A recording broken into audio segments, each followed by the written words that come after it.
नमस्कार, मैं रीमा प्रसाद। पश्चिम बंगाल की राजनीति में बड़ा फेरबदल होने जा रहा है। ममता बनर्जी की परेशानी कभी उन्हीं के करीबी रहे हुमायूं कबीर बढ़ाने जा रहे हैं। नई पार्टी का गठन कर लिया है चुनावी माहौल में और पार्टी का नाम दिया है जनता उन्नयन पार्टी। उन्नयन का मतलब विकास होता है।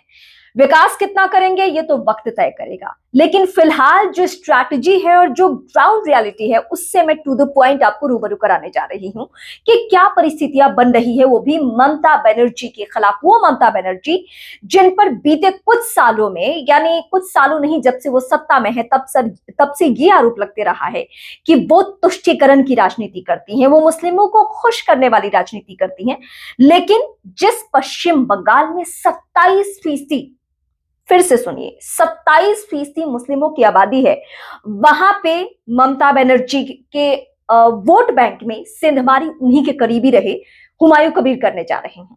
हुमायूं कबीर ने कहा है कि मैं 294 सीटों पर चुनाव लड़ूंगा और 100 सीटें जीत कर दिखाऊंगा। मैं ममता बनर्जी को किसी भी सूरत में जीतने नहीं दूंगा, ये हुमायूं कबीर का कहना है। लेकिन हुमायूं कबीर हैं कौन? मैं क्यों उनको इतना तरजीह दे रही हूं, क्यों उनके ऊपर वीडियो बना रही हूं, ये सवाल आपके जहन में होगा। पश्चिम बंगाल में फिलहाल हुमायूं कबीर चर्चा का विषय इसलिए बने हुए हैं, इसलिए नहीं कि वो मुस्लिम हैं या मुस्लिमों की राजनीति करने जा रहे, इसलिए बने हुए हैं क्योंकि पश्चिम बंगाल के मुर्शिदाबाद में वो बाबरी मस्जिद का निर्माण कर रहे हैं। और सिर्फ निर्माण ही नहीं, निर्माण तक तो फिर भी ठीक था, हर जुम्मे की नमाज के दिन वहां पे हजारों हजारों की संख्या में लोग पहुंच रहे हैं, मतलब मुस्लिम समुदाय के लोग पहुंच रहे हैं, सिर पर ईंट लेकर पहुंच रहे हैं, चंदा दे रहे हैं, और यहां तक कि चंदा की राशि भी करोड़ों में है। अब हुमायूं कबीर का एक और इतिहास सुन लीजिए। ऐसा नहीं है कि वो सिर्फ ममता बनर्जी की पार्टी में थे, वो कांग्रेसी है पुराने। वो 2019 में बीजेपी से चुनाव लड़ चुके हैं और फिलहाल नई पार्टी बनाकर, यानी ममता बनर्जी ने जब से टीएमसी से उन्हें बेदखल किया है तब से नई पार्टी का गठन करके वो पश्चिम बंगाल की राजनीति में किंग मेकर बनने की फिराक में हैं कि अगर उनको 100 सीटें आ जाती है, और 100 सीटें का कॉम्बिनेशन कैसे उन्होंने तैयार किया वो भी जरा सुनिए।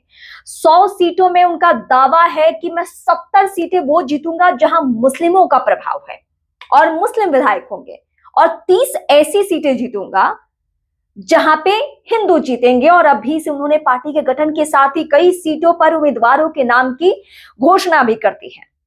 वैसे नींद ममता बनर्जी की जरूर उड़ी होगी, और क्यों?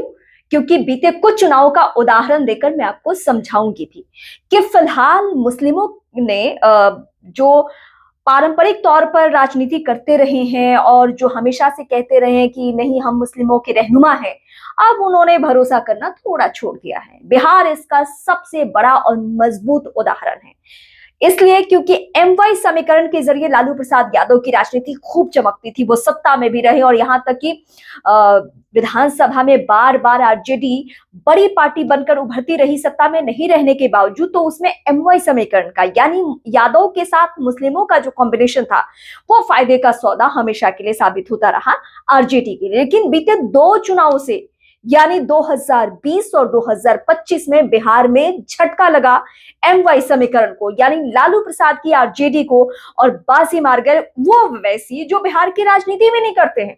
उनका ताल्लुक हैदराबाद से, मतलब साउथ से है, और वहां से आकर सिर्फ मुस्लिमों के जहन में ये बातें बिठा देना कि हम आपके लिए राजनीति करते हैं, हम आपके रहनुमा हैं।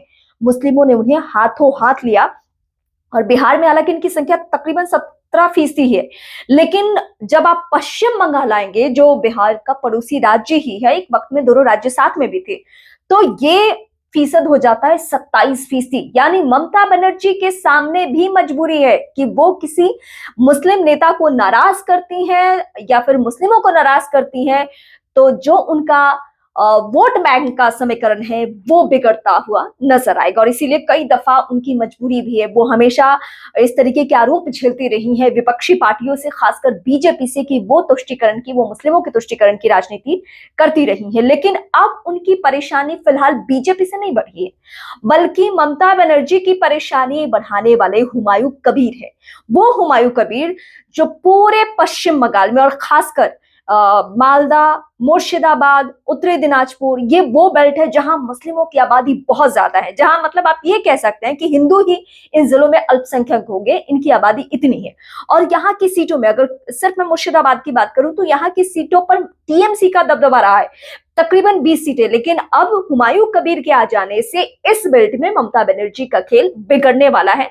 ये मैं दावे के साथ इसलिए कह सकती हूँ क्योंकि मैंने आपको बिहार का सबसे बड़ा उदाहरण दिया, क्योंकि जो जो राजनेता, चाहे वो उत्तर प्रदेश में समाजवादी पार्टी प्रमुख अखिलेश यादव हो, या बिहार में लालू प्रसाद यादव, तेजस्वी यादव हो, या फिर पश्चिम बंगाल में ममता बनर्जी हो, इन राजनेताओं ने भले ही मुस्लिमों की राजनीति की या उनके लिए खड़े रहने का दावा और वादा किया, लेकिन मुस्लिमों के जहन में इन दिनों ये बातें फट नहीं बैठ रही है। अगर उनको लग रहा है कि कोई पर्टिकुलर अलग जगह का भी राजनेता उनके पास आकर उनकी बातें कर रहा है, तो फिर वो उस पर भरोसा भी कर। बिहार में एक और प्रकरण हुआ जिसका जिक्र करना बहुत जरूरी है। दरअसल बिहार में विपक्षी खेमे की तरफ से जब डेप्यूटी सीएम का नाम अनाउंसमेंट किया गया, मुकेश सहनी का, तो मुस्लिमों में बहुत नाराजगी देखी गई। उन्होंने कहा कि हमारी आबादी तो 17% है, तो अगर डेप्यूटी सीएम का जिक्र आ रहा है तो हमारी तरफ से क्यों नहीं कोई चेहरा। और इसीलिए कई जगहों पर वोट ठगा हुआ महसूस भी करते हैं, और इसीलिए इन राजनेताओं से उन्होंने किनारा करना शुरू कर दिया है। मतलब मुस्लिमों के पास अगर विकल्प है तो वो समाजवादी पार्टी से अलग उत्तर प्रदेश में भी जा सकते हैं। अगर मुस्लिमों के पास विकल्प है तो बिहार में उन्होंने 2 दफा के चुनाव में, यानी 2020 और 25 में अलग जाकर दिखा दिया है। सीमांचल की 5 सीटें जीतना ओवैसी के लिए बहुत बड़ी बात है, और ये 5 सीटों की वजह से बिहार में इस बार तो 2025 में तो नहीं, 20 में खेल बिगड़ा था।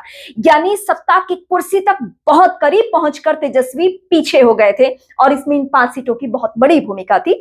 इसलिए ममता बनर्जी के सामने अगर हुमायूं कबीर एक चुनौती के तौर पर पेश आ रहे हैं, तो जाहिर सी बात है कि ममता बनर्जी को एक काट निकालना होगा कि आखिर क्या वो रास्ता हो सकता है, या फिर चुनाव में बहुत कम वक्त बाकी है और इस क्या 2 से 4 महीने में वो मुस्लिमों का भरोसा उस तरीके से जीत लेंगी जैसे कि 2011 हो या 16 हो या फिर उसके बाद 21 हो।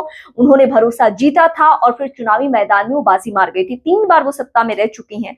चौथी दफा की अग्नि परीक्षा में, चुनावी परीक्षा में, क्या मुस्लिम उनका साथ देने वाले हैं, उन पर भरोसा करने वाले हैं? क्योंकि पश्चिम बंगाल वो राज्य है जहां पे सबसे ज्यादा मुस्लिमों को लेकर वहां की सत्तासीन पार्टी या फिर ममता बनर्जी खुद सोचती हैं। लेकिन क्या इस बार साथ मिलेगा, ये सवाल बहुत ज्यादा अहम इसलिए है क्योंकि हुमायूं कबीर ने ना सिर्फ ममता बनर्जी, लेकिन एक बयान उन्होंने ऐसा भी दिया है जो ये कॉम्बिनेशन में बता रही थी कि क्यों मुस्लिम उम्मीदवारों का बार बार वो जिक्र कर रहे हैं। उन्होंने कहा कि मैं 100 सीटें जीत कर दिखाऊंगा और 70 तो मुस्लिम विधायक होंगे, जिसकी हिम्मत हो हमें रोक कर दिखाए। बीते दिनों शुभेंदु अधिकारी ने एक स्टेटमेंट दे दिया था और वो स्टेटमेंट ये था कि हम किसी भी मुस्लिम विधायक को विधानसभा के अंदर नहीं घुसने देंगे, और इसलिए वो एक तीर से 2 लोगों को निशाने पर ले रहे हैं, एक ममता बनर्जी और एक शुभेंदु अधिकारी। फिलहाल आपके जहन में कोई सवाल हो पश्चिम बंगाल की राजनीति को लेकर और खासकर ममता बनर्जी को लेकर कि क्या ममता बनर्जी की परेशानी सीटों के लिहाज से और मुस्लिम वोट बैंक के लिहाज से क्या बढ़ने वाली है उनकी परेशानी, क्या आपको भी लगता है कि ऐसा ही पश्चिम बंगाल में होने जा रहा है? तो आप मुझे कमेंट करके जरूर बताएं। अगले वीडियो में मैं आपके सवालों का जवाब देने की कोशिश करूंगी, क्योंकि पश्चिम बंगाल पर हम सबसे ज्यादा फोकस कर रहे हैं इस वक्त, क्योंकि वो है चुनावी प्रदेश और वहां के घटनाक्रम को लेकर हर दिन वीडियो में आपके सामने लेकर आ रही हूं। तो आप मेरे साथ मेरे चैनल यानी रीमा प्रसाद चैनल पर जुड़े रहिए। आप नए दर्शक हैं तो मुझे सब्सक्राइब जरूर कीजिए और इसके अलावा ट्विटर, इंस्टा और फेसबुक पर मेरे साथ जरूर जुड़े रहिए।